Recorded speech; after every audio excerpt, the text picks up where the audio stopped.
आउज़ुबिल्लाहिमिनश्शैतानिर्रजीम बिस्मिल्लाहिर्रहमानिर्रहीम। शुरू अल्लाह के नाम से जो बड़ा मेहरबान निहायत रहम करने वाला है। अस्सलामु अलैकुम, मेरा नाम मोमिना मेहरबान है और आप मेरा यूट्यूब चैनल पीरे कामिल देख रहे हैं। आज की वीडियो सूरह रहमान के हवाले से है। इंशाअल्लाह ताला इसका मुकम्मल वजीफ़ा मैं आपसे ज़िक्र करूँगी। किस तरह से आपने इसको पढ़ना है कि आपकी हर मुश्किल को अल्लाह करीम आसान फरमा देंगे। आप बेशक हर तरफ से नाउम्मीद हो गए हों, लेकिन अल्लाह करीम की जो मदद है जब वो आती है तो अल्लाह करीम कुन फरमाते हैं और आपकी परेशानियों को हल फरमा देते हैं। आज की वीडियो बड़ी ही ख़ास है, ऐसी सूरह के हवाले से है इंशाअल्लाह ताला जो 100% आपके मसाइल को हल करवाएगी। बहुत से लोग ऐसे हैं जो कहते हैं हम बहुत वज़ाइफ़ करते हैं लेकिन हमारी ज़िंदगी आसान नहीं होती, हमारी ज़िंदगी के मसले जो हैं वो हल नहीं होते। तो मैं आपसे ये चीज़ ज़िक्र करना चाहूँगी कि हज़रत इब्राहीम अलैहिस्सलातु वस्सलाम का एक ऐसा वाक़या है, जो इंशाअल्लाह आपको ये समझने में ज़रूर मदद करेगा कि आपको मदद कब हासिल होती है और किस तरह से हासिल होती है। इंसान की ज़िंदगी में मुश्किलात तो आती ही रहती हैं, लेकिन मदद के लिए अल्लाह करीम सब्र के साथ आज़माते भी हैं। हज़रत इब्राहीम अलैहिस्सलातु वस्सलाम का ज़िक्र कुरान मजीद में मुतअद्दिद बार आया है और आपकी ज़िंदगी ईमान, तौहीद, सब्र और कुर्बानी की लाजवाल मिसालों से भरी हुई है। आपकी ज़िंदगी के कई पहलू ऐसे हैं जो हर दौर के इंसान के लिए हिदायत का ज़रिया हैं। आज मैं आपको हज़रत इब्राहीम अलैहिस्सलातु वस्सलाम का ऐसा वाक़या सुनाने जा रही हूँ जो निहायत पुरअसर, हिकमत से भरपूर और ईमान को जिला बख्शने वाला है। ये वो वक़्त था जब हज़रत इब्राहीम अलैहिस्सलातु वस्सलाम अभी बचपन के मराहिल में थे। लेकिन आपकी सोच और अकल आम बच्चों से मुख्तलिफ थी। आपके वालिद आज़र बुत तराश थे और पूरे इलाके में बुत परस्ती आम थी। छोटे-बड़े सब इन बुतों के आगे सजदा रेज़ होते और इनसे दुआएँ माँगते, इनकी मन्नतें मानते और इनकी हिफ़ाज़त के लिए अपने घरों में इनको रखते। लेकिन इब्राहीम अलैहिस्सलातु वस्सलाम के दिल में एक सवाल हमेशा जन्म लेता था, ये कैसे खुदा हो सकते हैं जो खुद अपनी हिफ़ाज़त नहीं कर सकते? एक दिन इन्होंने अपने वालिद को कहा, "ऐ मेरे वालिद, आप इन चीज़ों की परस्तिश क्यों करते हैं जो ना सुन सकती हैं, ना देख सकती हैं और ना ही आपको कोई फ़ायदा या नुकसान पहुँचा सकती हैं?" लेकिन इनके वालिद ने इस सवाल को नापसंदीदा किया और इन्हें खामोश रहने को कहा। इब्राहीम अलैहिस्सलातु वस्सलाम की फ़ितरत में जस्तजू थी, वो हमेशा गौर व फ़िक्र करते थे और हक़ की तलाश में सरगर्दा रहते थे। चाँद, सितारे और सूरज की इबादत करने वालों के साथ मुकालिमा। एक रात इब्राहीम अलैहिस्सलातु वस्सलाम ने आसमान की तरफ देखा तो एक रोशन सितारा जगमगा रहा था। आपने सोचा शायद ये मेरा रब है, लेकिन जब वो सितारा डूब गया तो कहा डूब जाने वाला मेरा रब नहीं हो सकता। फिर उन्होंने चाँद को चमकते देखा और कहा, ये मेरा रब हो सकता है। लेकिन जब वो ग़ुरूब हो गया तो कहा, अगर मेरा रब मुझे हिदायत ना दे तो मैं गुमराह लोगों में शामिल हो जाऊँगा। इसी तरह इन्होंने सूरज को चमकते देखा तो कहा, ये सबसे बड़ा है, शायद ये मेरा रब हो। लेकिन जब सूरज भी ग़ुरूब हो गया तो कहा, ऐ मेरी कौम, मैं इन सबसे बड़ी उज़्ज़मा हूँ। मैं सिर्फ़ इस ज़ात की इबादत करूँगा जिसने ज़मीन और आसमान को पैदा किया है। ये ऐलान इस वक्त के लोगों के लिए हैरत का बायस था। सब इब्राहीम अलैहिस्सलाम को हैरानगी से देखने लगे क्योंकि वो अपने आबा व अजदाद के दीन से हटकर एक अनजान हकीकत की तरफ माइल हो रहे थे। इब्राहीम अलैहिस्सलाम के दिल में हक की रोशनी मजीद मजबूत हो गई। इन्होंने एक दिन अपनी कौम के तमाम बुतों को तोड़ दिया सिवाय एक बड़े बुत के और इसके गले में कुल्हाड़ा लटका दिया। जब लोग आए तो कहने लगे कि हमारे माबूदों के साथ किसने किया है? किसी ने कहा यह काम तो एक नौजवान इब्राहीम ने किया है। इब्राहीम अलैहिस्सलाम को बादशाह नमरूद के दरबार में पेश किया गया। नमरूद ने पूछा, ए इब्राहीम, तुमने हमारे खुदाओं को तोड़ा है? इब्राहीम अलैहिस्सलाम ने नहायत हिकमत से जवाब दिया, ये काम तो इस बड़े बुत ने किया होगा, अगर ये बोल सकते हैं तो इनसे पूछ लो। सब खामोश हो गए क्योंकि वो जानते थे कि इनके बुत ना सुन सकते हैं, ना बोल सकते हैं और ना ही किसी चीज़ को नुकसान या फ़ायदा पहुंचा सकते हैं। लेकिन इनके गरूर ने इन्हें सच को कबूल करने से रोक दिया। नमरूद को सख्त गुस्सा आया और इसने कहा, इब्राहीम को आग में डाल दो। आग गुलजार बन गई, अल्लाह की कुदरत का एक मजहर। नमरूद ने एक बहुत बड़ी आग जलाई, इतनी बड़ी कि परिंदे भी इसकी तपिश से जलने लगे। हज़रत इब्राहीम अलैहिस्सलाम को एक मंजनीक में बांधकर इस आग में फेंकने का फैसला किया गया। जब इन्हें फेंका जाने लगा तो हज़रत जिब्राईल अलैहिस्सलाम आए और कहा, ए इब्राहीम, अगर तुम चाहो तो मैं तुम्हें बचा सकता हूँ। हज़रत इब्राहीम अलैहिस्सलाम ने जवाब दिया, मुझे तुम्हारी मदद की ज़रूरत नहीं, मेरा अल्लाह मेरे साथ है। जैसे ही इब्राहीम अलैहिस्सलाम को आग में डाला गया, अल्लाह ताला ने हुक्म दिया, ए आग इब्राहीम पर ठंडी हो जा और सलामती वाली हो जा। और वो आग गुलजार बन गई। लोग हैरान रह गए कि जो आग लम्हा भर भी इंसान को जलाकर खाकसर कर सकती थी, वो इब्राहीम अलैहिस्सलाम के लिए बाग की तरह बन चुकी थी। ये वाक़या अल्लाह की कुदरत और तौहीद की सच्चाई का मुंह बोलता सबूत था। लेकिन नमरूद और इसकी कौम फिर भी हक को कबूल ना कर सकी और सरकशी पर डटे रहे। नतीजा इस वाक़ये से हमें ये सीखने को मिलता है, ये तमाम वाक़या बयान करने का मकसद ये है कि आप कहते हैं हमारे वज़ाइफ़ हम पर असर नहीं करते, हमारी मुश्किलात पूरी नहीं होती, तो क्या आप इन चीज़ों पर अमल करते हैं?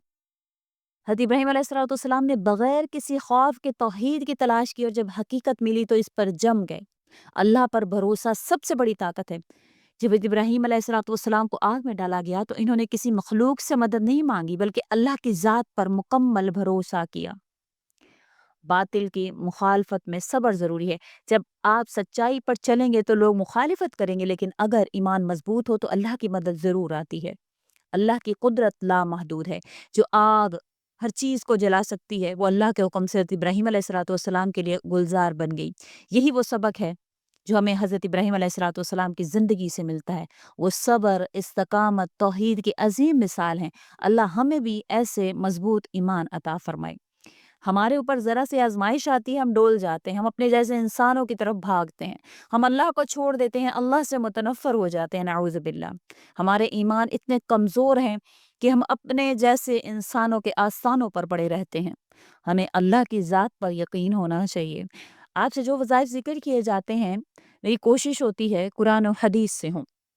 और अल्हम्दुलिल्लाह मैं हमेशा ऐसे ही वज़ाइफ़ आपसे ज़िक्र करती हूँ जिनमें किसी किस्म का कोई शिर्क ना हो, जो डायरेक्ट आपको अल्लाह से जोड़ दें। लेकिन बहुत से लोग नेगेटिव कमेंट्स करते हैं। देखिए, अल्लाह करीम ही वो ज़ात हैं जो आपकी मुश्किलात को हल कर सकते हैं। अल्लाह ताला खुद फरमाते हैं, तुम चाह कर भी नहीं चाह सकते जब तक मैं ना चाहूँ।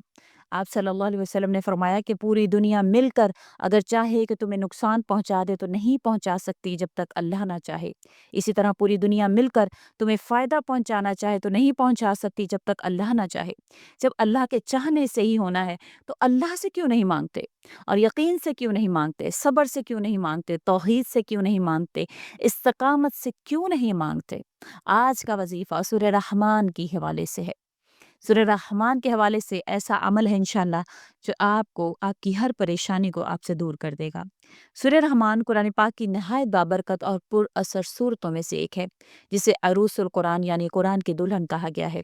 इस सूरा में अल्लाह ताला के बेशुमार नेमतों का जिक्र किया गया और बार बार सवाल किया गया, फ़बिअय्यि आलाइ रब्बिकुमा तुकज़्ज़िबान, यानी तुम अपने रब की कौन कौन सी नेमत को झुटलाओगे। दिल की सख्ती को ये सूरा दूर करती है। जो शख्स इस सूरा की तिलावत करता है, इसका दिल नरम हो जाता है और अल्लाह की मोहब्बत में इजाफा होता है, रूहानी सुकून देती है। अगर कोई शख्स परेशानियों में घिरा हो, बेचैन हो या खौफज़दा हो तो सूरह रहमान पढ़ने से दिल को इत्मीनान और सुकून मिलता है। शिफात का ज़रिया।